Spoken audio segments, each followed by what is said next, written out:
This is Mavic Air 2. You may have some questions, like, So what's different? well, let's start with the larger sensor. There's a lot more pixels, 48 megapixels to be exact, which means you can do this. And then shoot a hyperlapse in 8K. With SmartPhoto, every shot is a masterpiece.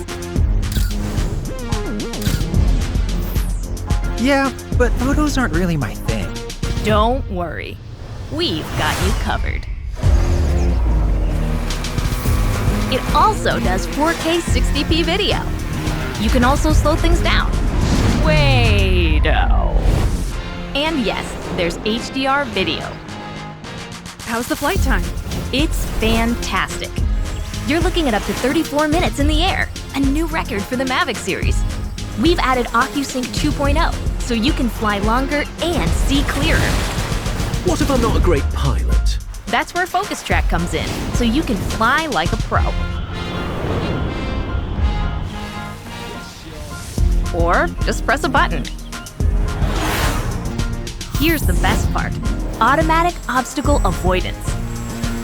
Okay, but what do I do with all these shots? Here's an idea. Use the DJI Fly app to edit and share your moments with just a tap.